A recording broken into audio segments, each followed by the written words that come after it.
Welcome to 1530. This is episode 14. Today we're going to be talking about clay. We're in that clay court season. And we want to talk about Rafael Nadal. He's the odds-on favorite to win the French Open, as always. But what about his odds this year? He did just drop the Monte Carlo semifinals and straight sets to Fognini. So we'll talk about what we think and what happened the 3 years he failed to win the French Open in 2009, 2015, and 2016, and talk about what happened those years and why those years are different, see if we can have any predictive power for this year and for future years. We also want to talk about clay court theory in general. How do we win matches on clay? So we'll talk about two methods that we think are the most dominant, most common. And we'll also be discussing Dominic Thiem, who's a young up-and-coming player who plays very well on the clay courts. My name is Ben, and I'll excuse Matt. He's not with us this week, but my brother Daniel, another tennis fan, is joining me today as a guest co-host. Hi, I'm Daniel. All right, Daniel, go ahead and start us off with the stat of the day. The stat of the day is that Nadal's career win percentage on clay is 92%. This has led to his record 57 titles on clay, including 11 French Open titles. Yeah, just to put this stat of the day into perspective, his career win percentage on grass is 78%, and on hard courts it's 77%. So 92, that's a huge difference. That brings up his average to around 82%. This is better than any other player, whether it's Federer on grass or Djokovic on hard courts. This is the best win percentage on any surface. So very, very dominant. And we'll go ahead and lead right into our discussion. We want to compare Nadal's numbers directly to his clay court numbers directly to hard court numbers to see why this is. So I have them right here breaking down. So if you look at the serving numbers, they're slightly lower. He does slightly worse on clay, but that's kind of expected. The surface doesn't lead to as many free aces or free points. But one thing to note on the serve is that he has a 3% more first serves in. This should make sense if you've watched Nadal on clay. He likes to get that extra bit of spin, maybe take some pace off. His top spin really works well on clay. So that's a significant percentage increase, as well as he saves almost 1% more break points, which is interesting. He's not winning as many free points, but he's still able to stave off more break points. Part of that could be due to just it's Nadal on clay, the most intimidating challenge in the game of tennis. But I think there's also something to be said that that's where he's most comfortable. He's going to save more break points, but the return is where you're going to see really where he makes his money and where he is able to be dominant. So on clay, opponents are acing him almost 5% fewer. Again, this makes sense. They're not able to use the quickness of other courts to get free points. So Nadal's in way more on the first serve points. This allows him to win 8% more first serve return points. So just think about that for a minute. Your first serve, you're supposed to be dominant. You're supposed to keep your opponent guessing. You should have a huge advantage off the first serve, but no, Nadal is way, way better on the first serve return. 8% more points won. Second serve return, this is where Nadal is good on every surface, but he even improves by 4% on clay. So this is leading to him winning 6% more break points. That is hugely significant. We know break points determine the match. That's a huge stat in tennis. So overall, he's winning 14% more return points, or return games, on clay than on hard court. And as you heard from Daniel, his winning percentage on clay is 92%. You subtract that from the 77%, you get right around 15% difference there. So 14% more return games won leads to almost 15% more matches won. Pretty incredible what Nadal is able to do on clay. So that's just looking at the numbers and what we see there. I think a big part of that is because the clay court actually lends itself to slower paces. He is taking advantage almost fully of that by maximizing his return games. As Ben read off those percentages, those are vastly improved from other people that are on the clay court. Yep, definitely agree. So we'll go ahead and move. We created the spreadsheet. We'll go ahead and post it to our website, cognitionsphere.com, to kind of show you, because we thought it was pretty cool. So what we did is Nadal started winning, if you know a little bit of tennis history. 2005 was his first French Open title. So we charted all the different matches. So as you know, Monte Carlo was just played. That's a Masters 1000. Nadal pretty much always plays in that tournament. He often plays in Barcelona, an ATP 500 next. And then he usually plays in Madrid after that, which is a Masters 1000.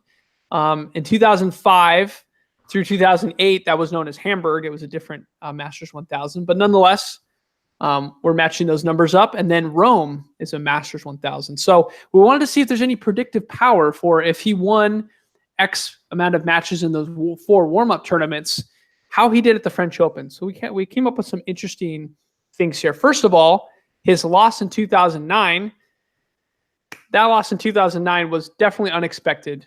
Nadal won 3 of those tournaments that year, and he was a finalist at the 4th tournament. So we gave him this kind of weighted score of 89%. His average throughout his career has been a 78%. So way above that average, and the standard deviation is about 20%. So within that standard deviation as well. So pretty amazing.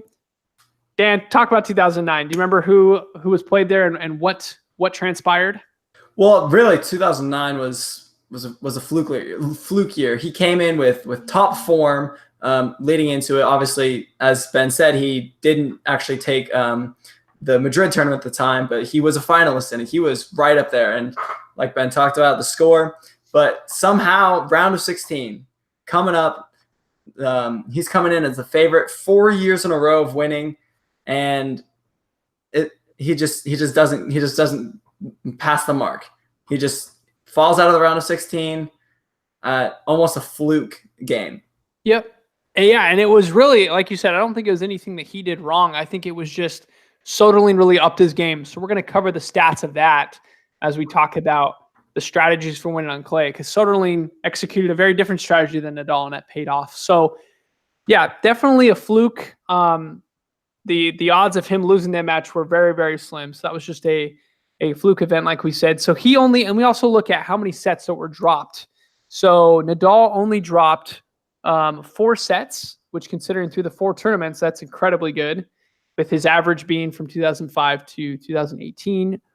5.5 sets dropped throughout the course, standard deviation being 2.5. So definitely, like you said, even one of his better years. But now we go down to 2014, 2015, and 2016. So he didn't win in 2015, 2016, but I think we were already starting to see some numbers creep in. So our weighted average score, he was 53% in 2014, 33% in 2015, because he didn't win a single tournament in 2015 out of the 4 warm-ups, and then 58% in 2016. So pretty bad, especially with that standard deviation. He's below 1 standard deviation of his average. He was able to win it in 2014. He had to come back from a set down against Djokovic in the final, but he dropped 10 sets in 2014 through the warm-up tournaments. He only dropped 2 sets at the French Open, so maybe that was one where he found form late, but it's not characteristic of Nadal. He's pretty good from the clay from the get-go. So maybe fortunate to win that one, or maybe he had an easier draw. I'm not sure. But the numbers really show in 2015, 2016, he lost in the quarterfinals in straight sets to Djokovic.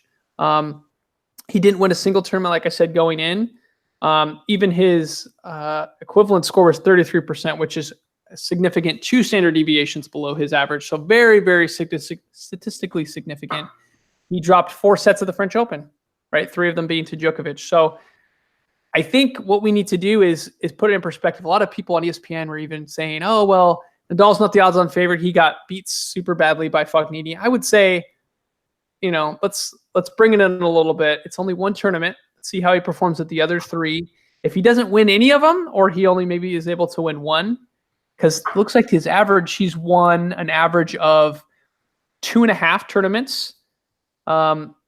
Or we have our equivalent tournaments, one of 2.9 based on if it's a Masters 1000. So if he doesn't win about 2-ish, 2 to 3-ish, I would be a little bit worried. But just because he only goes to the semis, which is still not that bad at Monte Carlo, I don't think we have anything to worry about yet.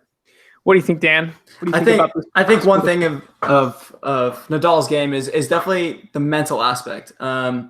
Even though he may be coming into it slow, the last time he did come into it slow was 2014, and obviously he came back and won that one. He quarterfinal in Monte Carlo and Barcelona respectively.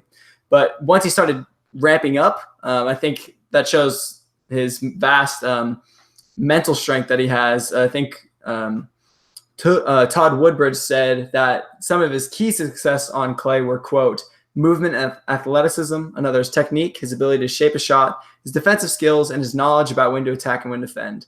But mentality is probably the most crucial thing for a clay courter like Garrafa, having patience and refusing to miss, close quote. So I think that just spells it out right there. Even though his playing is amazing. Obviously, if you see him on clay court, you're intimidated. If you're any of these people. But his mentality is what's going to keep him in the game. It's going to be especially bending the clay court to his will almost. Yeah, that's a really good point. And that brings me to 2016. So he actually won the first two tournaments. Afterward, he tapered off and went to the semis and quarters of Madrid and Rome, respectively. But he did not make it in the French Open. He withdrew after the third round. Actually, he didn't even drop a set in the French Open, but he had a lingering injury problem. But his score that he had in the preseason, based on my model here, did show he could have been in some trouble. And so that's another thing that is interesting, right? Like you're saying, his mental game is super strong. I would say I agree with that 100%, though you have to be wary of injuries. He's going to fight every point, but sometimes it takes a toll on the body. And that year, he had a good start to the clay court season, winning the first two. After that, he tapered off, and eventually had to withdraw from the French Open. So I think we should look for signs of that, because I think he did hint in his post-conference of that Fognini match that maybe he's struggling with injuries. So we need to watch closely to see if it's going to be another year like 2016, or if he's going to be just fine like 2014. He had a rough start, but he ended up still with the crown and bested Djokovic in 4 sets. Mm-hmm. So I guess two other things I want to point out, which is really interesting, is at the French Open, for the 11 times that he's won it and even the times he's lost it, the most sets he's ever dropped at the French Open are 4. He dropped 4 in 2013, even though he still won it, and he dropped 4 in 2015, and that was when he lost. So besides that, his average, he's only dropping about 2 sets in the entire French Open, which is incredible. And there's even been a few years where he didn't drop a set at all and won it. 2010 was one of those years, and then recently, 2017, he dominated. That was the year actually Federer didn't drop a set at Wimbledon en route to winning it, and Nadal that year didn't drop a set en route to winning the French Open. So this guy is crazy good on clay, like we're saying. The numbers back it up. I just hope that this can be some predictive power as we look through Barcelona, how he does this week, and Madrid and Rome, especially because Madrid, Federer, and a lot of the other players are going to be there. Mm-hmm. So it's going to be very, very interesting. But yeah, we'll go ahead and we'll post that so you guys can look more at that data like we're talking about. So we want to talk about the different methods of how to play on clay. So we're talking a lot about Nadal. Daniel, you mentioned his movement from that Woodbridge quote is superb. So that's what I would say. If you look at the numbers, it kind of backs that up. So he is one of the best all time on clay. He's close to a 60% second serve return percentage, which is mind-boggling on clay or on any surface. And then 58% of second serve points himself. This even peaked at 64% in 2017, one of his best years. So he really does. He breaks you down. You're never safe. You're never really ahead in the point or have an advantage because of his movement. He crushes your second serve. He's in every rally. He never gives up. And then on his serve, it's really interesting to watch him. He doesn't go for all-out winners, right? But he tries to gain a slight advantage. So even the serve, he's not going for an ace. He's going for a slight tactical advantage. So maybe he can get a forehand, and then the next shot comes back. He hits it to your backhand with that top spin. And then eventually he's able to coax a short ball. But it's definitely not like a Federer where he's going for a big server ace and then set up the second shot. Nadal is looking for a very long rally. He's comfortable with that game. Mm-hmm. He truly tries to open up the angles of the court, and he plays it beautifully. And like we all know that him and Djokovic have the great defense. Yeah. So really, Djokovic kind of does play a similar style, and the numbers show that, just at a less efficient rate as Nadal. So I was comparing second serve return points, second serve points, all et cetera, et cetera. So Djokovic looks very similar, but just not as efficient as Nadal. And I think that shows why Nadal was able to win as many as he's won. I But yeah, think that's. Sorry, I was going to say that's the main theory that I've seen for playing well in clay is good movement, really good defense, and then being comfortable in the long rallies, being comfortable on the clay court. I think Nadal understands that. I think he understands that he's the most offensive player. Well, not the most, but he is one of the most defensive players in the game. And I think because he understands that, athleticism is kind of his thing, right? I think because he knows he can stay in a rally and stay on the defensive and then just use those slight advantages, like you were saying, I think that's why he's more efficient than people like Djokovic. Obviously, they're both highly skilled players, but the clay court lends itself to Nadal's athleticism that we talked about earlier. Yeah, and it's interesting because Djokovic might be arguably more able to use his serve and be a little bit more offensive. I think maybe that's why he's found more success on grass and on hard court. He has good defense as well, but it just doesn't quite translate to him being in every rally and to breaking down the opponent. It's interesting. Yeah. He is there, but he's just not quite as good as Nadal. And maybe Nadal just uses the topspin better. He has extreme topspin, and that works to his advantage. But the other thing I've seen successful on clay is what I'm calling the red line theory, or the red line method of play, or essentially just being clutch. So we'll look at the Soderling numbers when he beat Nadal. Now, Soderling was able to replicate this. He beat Federer the next year. He snapped Federer's streak of consecutive semifinal run at majors. So he beat Federer the next year also. But this year, 2009 against Nadal, I'm looking here at his numbers. He held exceptionally well on his serve. He saved 50% of break points. Nadal only saved 17%. He really protected his first serve.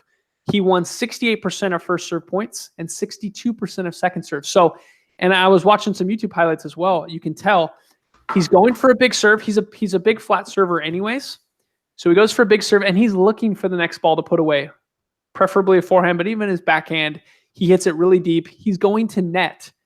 And if you know anything about going to net on clay, if you're not going at the right ball, it's a ball that's hit very offensively can quickly turn, the point can be neutralized. But he didn't care. He was willing to come to net to hit that second, third volley. He was looking for winners, which is exceptional. And then on the return, it's even more telling.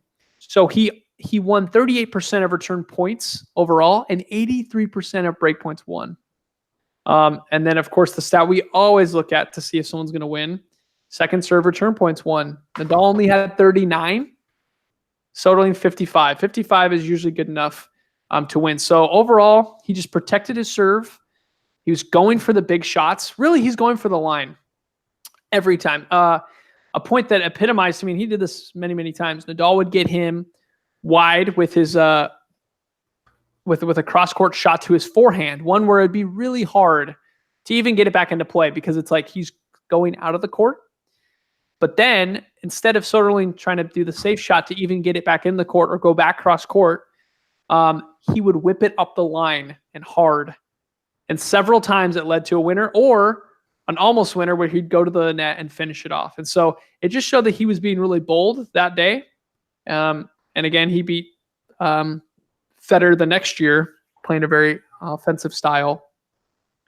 He never won a French Open, but I think I've seen this method where you have to be on your game and play extreme offense. And he, interestingly enough, he's flattening out the ball overall. And Stan Wawrinka also played at this high risk, still maybe with some more spin, but he played this against Djokovic in the 2015 French Open final. So I'm looking here at the numbers there. So his aces, which is interesting on clay, you normally don't have a lot of aces, but he aced 7% to Djokovic's 5%. He won 76% of first serve points won. That looks similar to Soderling's. He didn't win as many second serve points, only 50%, but he saved 80% break points. So again, someone who's just rising to the occasion, playing clutch. And then on the return, he's winning 47% of second serve return points won, so not bad, and 37% of first serve. So which overall, this is leading to 41% return points, which is very, very good, and 27% break points won. So overall, pretty dominating by both guys. So just very interesting, these different theories. I mean, of course, Nadal's might have better replication because if you can just have the good movement and always be in the point, I think there's better replication there. Playing like a Nadal or playing like a Soderling, or a Stan, the time that Stan won the French Open, you have to have a really good day. You have to be going for the lines. You're hitting big shots. You're not scared of the moment, and you're not letting Nadal or Djokovic, whoever, get comfortable in the rallies. So what do you think about the red line theory there? I think one thing is like the matchup and the contrast between the two is so high. Like you have Nadal on one side, a proven veteran who's ready to stay in the point, but if someone comes out guns a-blazing like Soderling, they can take it. And if they're playing in their own game, like you said, they need to be playing the best they can. They need to be hitting winners after winners, or if not winners after winners, they need to be winning every single clutch point, which I think is interesting because it's almost so much to ask for, but that's the style you have to play if you want to beat arguably, and in my opinion, the greatest clay quarter ever. Yep, exactly. Because you're not going to out Nadal, right? Like exactly. Djokovic could be the only one that could maybe try to do that, but he's played him a lot of times and only beat him once at the French Open. But Stan, Federer, Soderling, these guys are not going to out movement Nadal. They're going to have to go for the lines. They're going to have to hope they're having a really good day on serve, and hope honestly that they can just get in a couple Nadal service games. Yeah, but it's a challenge. That's why it's one of the most daunting challenges in the sport. So I want to transition looking at Dominic Thiem. To me, the way that he plays, he looks like a Nadal, like a Rafa on the clay court. And I don't just say this because he's good at clay and uses a lot of spin, but also I see that in his work ethic in the game. He fights for every point similar to Rafa. He goes for it. Also looking at the numbers. So if we look at his return points, I have a graph from when he first became a pro until now on clay, this is break points 1, steady improvement, his break points ratio. So usually we say break points determine who wins matches. If you're saving more break points and you're winning more, that leads to a higher break point ratio. His ratio has improved from about 0.8, which you're probably going to lose because you're losing more break points than you're winning, up to about 1.4, close to 1.4. And so if you compare that to Nadal's numbers, he's had some peaks and valleys, but if you look at overall the years he's won the French Open, he's never won a French Open with a breakpoint ratio below 1.3, 1.4-ish. So Thiem is approaching that. He's about at that threshold, and we expect him to continue improving, just like his trend is showing. So to me, if he's going to become like Nadal and play at his level and win off of a superior movement and these sorts of things, I think that breakpoint ratio is really telling. Another thing, he's improved return points. He's improved it up to 40% because he was lower there. And Rafa is about 48%, so he still has some room to grow if he's going to be like Nadal. He's won 55% of second serve points won, which is good. Nadal has been in the upper 50s. He's even had 60s and flirted with 60s past couple years. But 55 is still excellent. And then the second serve return points is 54, and again, Rafa's around 60. So I don't know. I think the numbers are starting to show what Thiem prefers and how he does on the second serve and how he does on the break points. I personally predict that he will keep improving on clay and that we could see even more Nadal-like numbers to come. I'm really excited to see how he does. He had an early exit at Monte Carlo. Let's see how he does this week in Barcelona, and looking forward to the French Open. Yeah, I think it's going to be a big tell for what's to come. Yeah, and because last year he obviously lost in the French Open final, but I think now that he's gotten to his maiden slam final and he's got some of the nerves out, and he's played Nadal several times. He's beaten him on clay, actually. That experience is going to help him. So I think that's really, really interesting. Clay, it's a totally different game, almost, right? Yeah. With the way that the statistics play out, serve is less of a factor. More rallies, more second serve points. It's going to be a fun clay court season. I'm excited. So we want to talk about at 1530. If you don't know, so the way 1530, the name is even derived, 1530 is the second most important point or score in a tennis match as far as win probability swings. And it makes sense, right? If you're the one who's serving at 1530 and you win the point, you even it up to 30 all, which you would have the advantage in taking the game probabilistically speaking, especially if you're a pro where your serve is even better. But if you're serving and then you lose the next point and it's 1540, you're facing double break point. And so it's a huge probability swing. It's the second biggest probability swing except for winning or losing a break point, or winning a break point or winning a game point where you would go to 100% probability. So we at 1530 like to think about interesting things like that, like the second most important point or score, things that have some thought behind it. So like we've talked about today, and I think the numbers do back us up, Nadal is probably the best clay courter of all time.